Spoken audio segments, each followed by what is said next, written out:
So today's Sunday. I'm on the way to Indiana right now. I'm making a YouTube video with my friend Ramir. If you've seen my channel like YouTube or Instagram before, you've probably seen him on there. But he's a realtor too, and we make content. We're going to Indi's. That's one of my favorite restaurants. I'm not gonna lie, I can't eat it as much as I want to, but I still go when I can. If you did see any of our past videos, we tried to meet like every week, do like a little talk at a coffee shop, but we're gonna spread them out now and do like monthly videos. With this being November, the theme this month for sure is gonna be Thanksgiving. That's my favorite holiday, especially if you know me, you know how much I love Thanksgiving. Like, it's a holiday to eat. You can't really beat that. So we're just gonna get some food, go to Indi's, pick it up, then go to his house and just sit down and talk. Yeah, today's gonna be a good day. Hey, what's up guys? It's Ramir the Realtor. I'm here with Brendan. So today we are here trying Indi's. Well, it's my first time trying Indi's. Yeah. I know this is a big place that a lot of people in Louisville go to and they eat chicken. They say it's the best chicken spot, but I've never had it before. Yeah, so I've had it 20 times. Yeah. So he's gonna put me on with what we should eat, what he recommends. I heard the wedges are good, and I heard some of the flats are good, the wings. Yeah. So let's check it out. Let's see. All right.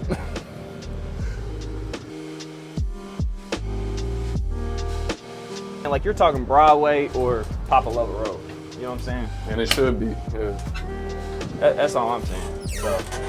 Okay, So it just don't make sense. they got great Kool-Aid. They do. You got Kool-Aid? Yeah. Bro, I ain't never heard of a place have Kool-Aid with Hey, let wedges me do and the with mac and cheese. 6-piece flats with the roll. And then he Mom. said Kool-Aid. No, let me add side of mac and cheese, some yams, and then wedges. His face. Through it. And then the grape Kool-Aid. Oh, hey, when we came, he said he was ready to eat. He said some yams. About to be Thanksgiving, bro. Yeah, can I get a 2 6-piece wings, mild, please? Both for flats with both wedges and mac and cheese. Yeah, with 2 medium Kool-Aids, please.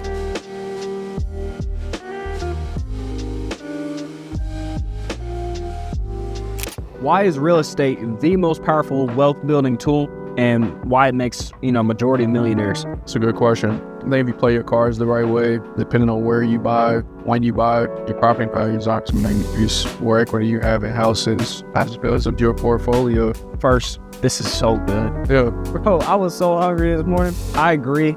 Especially if you can scale it with rental properties too. We can have, that appreciation, not only for your primary house, but also for just multiple houses. And then let alone you have, a tenant pay down your mortgage for you, along with the appreciation in the market. So if you do that times 8, times 10, you could really scale it up. But and also it's very easy. There's a lot of regulations in place to maintain it. It's a hard asset. The land is not being duplicated. It's, it's easy. It's an easy concept to understand. Yeah. And I think that that's also something else of if you just buy land, you'll be fine. You may not get the best possible return in the world, but you'll still win and still come out on top. Yeah. That's a sleeper too, because I watch a lot of, I think it's School of Hard Knocks. He interviews a lot of millionaires, and the majority of them talk about real estate being a wealth building tool. And I think it's Dave Ramsey. I listen to him too. He talked about that. It was 90% of millionaires got it through real estate. That's why it's such a big deal, because everybody's primary income or their biggest asset in their life, sometimes their best retirement plan is their house. Yep. Which makes sense. What Dave Ramsey recommended, pay that house off as fast as possible. That makes sense. Mm-hmm. They're just, it's a simple concept, but it still ultimately puts money in your pocket at the end of the day. Yeah. So we talked about it being the biggest wealth building tool. So for people that are watching this for the first time and haven't seen our Instagram videos, why did you pick real estate as a person? For me, coming out of high school, it's hard to understand or know what I really wanted to do. I feel like there were so many different avenues or ways that I could have went, but ultimately it was just I felt like real estate was a great opportunity with my mom being in it, but also I genuinely enjoy having conversations with people, helping people, stuff like that. That's what I feel like when I worked at McAllister's high school, that was one of my favorite things of working in a fast food restaurant. And so I wanted to continue that and also have the freedom to do what I want and control my income, because I feel like I could outwork a lot of people to do good. What about you? Really similar, like just being able to help people and understanding like buying a house is the most important purchase for a lot of people. So just understanding who I am as a person, I'm like, if I go into this with the right mindset, just wanting to help people and make it as smooth as possible, like what other choice do people have but to get how they want it? But that's what it's all about, is people. And just in the last year, I've just kind of really, the importance of networking and just talking to people has been very important, and it's been kind of be back into my everyday routine. Yeah, and it really expresses the cliche saying that everybody says of like, your net worth is your network. There's so many opportunities that wouldn't have been presented to me if I never knew that person. And the biggest thing that the hurdle for me when it came to networking was I don't have to meet every person in the room, know every person's name or whatever. And you just lost a napkin?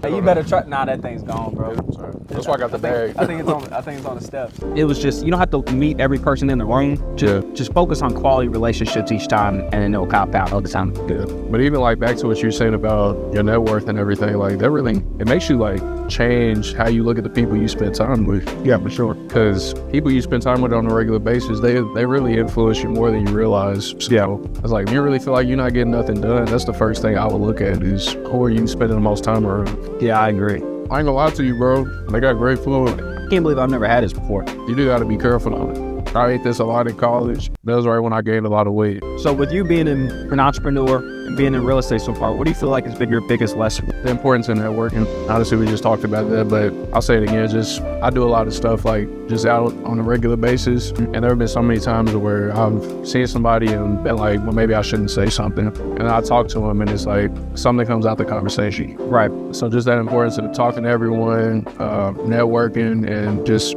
being very particular about who you spend time with. What about you? I would say hard work doesn't always equal success. It really matters what are your inputs that will lead to your outputs. So you may work hard on something, but it could be the wrong thing that really doesn't move the needle in your life, in your business, and whatever it may be. So I'd say for me, that's probably the biggest thing is that if you're working really hard on checking emails, that doesn't really move the needle for you. Going out there and networking, if you're working really hard in networking, that's stuff that can really move the needle. So you got to just focus your bandwidth of focus, and you have to concentrate very hard on the things that is going to really move the needle, and then the rest of the stuff will work itself out. Yeah, okay. So just being very particular about what you spend time doing. Yeah, because you only got so much time, and especially when you get busy too, like that stuff can be very easily forgotten because you're just trying to get stuff done. And that's why I like to use block scheduling, because it gives me reminders of what I need to do every day, and also gives me a particular time to where if I set a timer and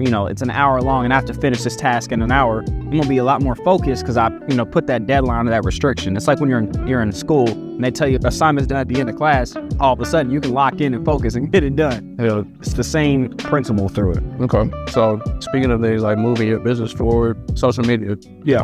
How are you personally using to leverage yourself as a realtor? I want to share the things that I've learned that other people have taught me, that some people may not have the access to. Some people just may not have been taught it. I've learned tons of stuff from social media, so I feel like it's a duty of me to share some of the things that I've learned in my life with others through social media, along with just staying in front of people. It's also been a great way for me to meet other people through social media, just by explaining or showing my knowledge or my expertise on certain things, talking about a certain situation that you never know when somebody may need some advice, and you may just catch them at that right time. I tell people all the time, it comes down to people may tell you stuff, but it may not click because it may not be the right person, the right way to say it, or the right time. So that's been the biggest thing for me is with social media. And honestly, social media is hard. It's hard to stay consistent. It's hard to keep making content and cook up the stuff, edit the content, bro. It's tough. Even between us, there's all the times we've had to meet and brainstorm stuff like, what are we gonna do this month? I get you. Yeah, but I think we're getting a good flow. Yeah. I think that we're figuring it out, and honestly, it's just gonna forever evolve. So, what do you think about social media? I keep posting a lot more lately. So I've been just really trying to figure out ways to educate people, but I'm just using my personal self as my brand, and trying to start a business right now, getting that started, and I'm doing real estate on top of it. So promote your business. Which one? It's a Perennial Clothing Company. It's an athletic sports brand centered around plants and coffee. So just trying to show people parallels between plants, coffee, and athletics of everyday life. So what I'm doing right now is just getting as much content as I can about me as a person, and then just kind of funneling people in that way. So really just trying to stay consistent with that. But then talk further about social media. Just how I'm using it. So like one of my first YouTube videos, I went to the park, was just kind of walking around. I talked about a verse of the day. I'm a Christian, so I've got Christian values. And I was just kind of interviewing people at the park, just asking them a question. I was like, you think our world is divided? I think it's a big question nowadays. And these are just regular conversations you can have with anybody, but I'm just trying to be as authentic as I can with all the videos that I'm making.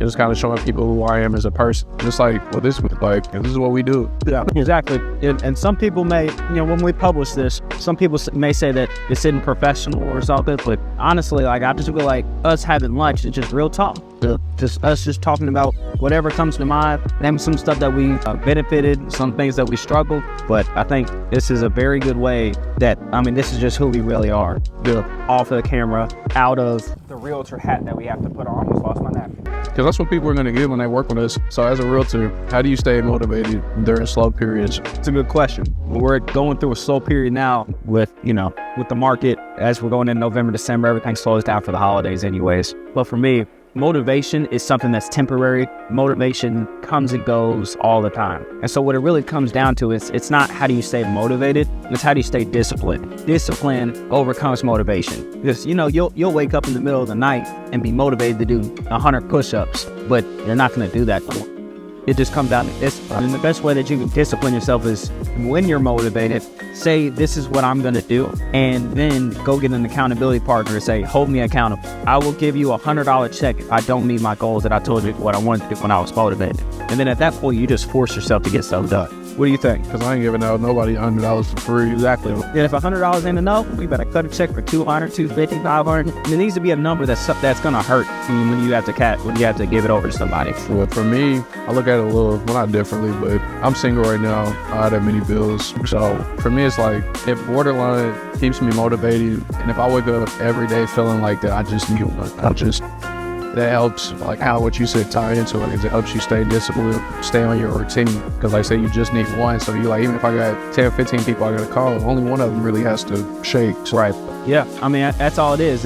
And some people, especially some people our age, they're in their 20s. They want to be the super successful young person who got, everything figured out, everything going. But that's really hard to do nowadays. And so whenever I'm talking to people and they're so concerned about the future, they're so concerned about, whatever, I'm just like, bro, just take it day by day. Yeah. Focus on your inputs today. Detach yourself from the outcome, from the outputs as much as possible, and just focus on today. And everything else will work itself out if you're doing the correct inputs. Yeah. Honestly, enjoy. You only live life once. You only be this age once because you get older tomorrow. So just enjoy this day while you can, because you'll never have it back. That's real too, with everybody chasing this success at such a young age. Because there's people that are able to do it, but it's like, you gotta slow down. Yeah. Because everyone's life ain't aesthetic right now. That not everybody has, for like people who like to create content, not everybody has the granite countertops. Not everybody, the quartz countertops with the nice, like they don't have the aesthetic background, but it's just like, it don't matter, just get started, At some point, hopefully you'll get there. Even if you don't, that's still fine. You don't have to live some sort of lavish, crazy lifestyle to be happy. And at the end of the day, if you really want that lifestyle, if you keep working at it, like at some point you'll get there. At some point something will click. It may take you forever. Hopefully it does. But if it does, it is what it is. But at some point, you'll get there. Focus on what you can control, what you can do. The rest of it will work itself out. Last question. What advice would you give to a brand new agent? Because you're younger than me, but you've been in this how long? I started in 2019 at a mortgage company until September of 2019. No, we getting that. There's yours right there. It's on the steps? No, it's on the ground right here. That's funny. Man, this is purely raw. We got crumbs on the table and shit. Oh, that's hilarious. We got to keep that in the video. Oh, yeah, for sure. Bro, that thing. So I've been in the mortgage business since September of 2019. I got out of that in 2021, and I got my real estate license in March of 2021, so I've been practicing since. So I would say for me, the biggest advice I would give would be being a realtor is no joke, because you're playing with a lot of people's retirement plans, a lot of people's, they took years to save this kind of money to put down on a house. Like, you're really playing with somebody's life. take it as like very, very, very serious. So one of the mistakes that I made is when I first got into the business, I was very eager into making stuff happen. So I would, some deals I may tried to do on my own or something when I maybe shouldn't have. Luckily, I had people in my brokers that were supporting me to ultimately get the outcome that my clients needed safely and all that kind of stuff. So I had people in my brokerage, but sometimes people may not have those kind of people in their brokerage or may not have that mentor that they can go to, and they may do it on their own and then really mess somebody up. So I would say like your first 10 buyer deals and your first 10 sellers, work it with a more experienced agent. Just work with the same agent over and over and over again. Work with multiple agents so you can learn multiple different habits, tricks, ways of doing business. And then after, those 10 buyers, 10 sellers, you can then cultivate like, what is your system? What do you want to do? Yeah. And that's probably the biggest thing to new agents, I would say, is that. When it comes to like finding clients or finding stuff like that, find out what you want to do as a niche and stick with it and go all in on it. Watch YouTube videos, watch courses, talk to people at your brokerage, whatever that business plan or that strategy that you're looking for, you just need to stick with. And I would say one of the things too, I think you did tell me this, when you're interviewing, like when you're in the middle of getting your license, like interview with different brokerages. Don't just pick one because that's the one that you think is where you're supposed to be. And I went to like 6 or 7 because of what you said, and it's all the difference. But then also I would say like really have a vision for your life and understand where you want real estate to fit. Because like for my brokerage, I don't come into an office every day and call a list of leads. Like we are out networking. That's how we get our business. He wants us out in the community. But my mentor is also a business owner himself outside of real estate. So that just ties in perfectly to what I do, because I feel like my business is my purpose. So I would much rather take that approach and offer real estate to people that I meet, within that and within networking. So that's what I would say. Just have a vision and really understand how you want real estate to fit into your life. Yeah, and really, I think it comes down to however you build your business or whatever lead strategy that you use to grow your business, it needs to match with your personality. So cold calling may not have matched with your personality, but it may match with mine. And there's no wrong way to grow business. It just comes down to what works for you and also what is working in your business too. Obviously, there may be something that works for you, but if it's not really working for your business, it just doesn't make sense. Cool. So I think there's a misconception all the time that cold calling is dead, door knocking is dead, open houses are dead, networking is dead, social media is dead. Like everybody says it all over the place. It's just a matter of how quickly they work, how much time it takes. All of it. Like there's so many different factors that factor into that. But I mean, I've seen all of them work firsthand. So yeah, even with your videos, I've seen you cold calling people, and I'm like, yeah, I'm not probably doing that, but you got so. That's the end of the video, bro. Go. Yep. Call wraps. All right, peace, y'all. Hold on. Oh, this wind is crazy. I caught it though.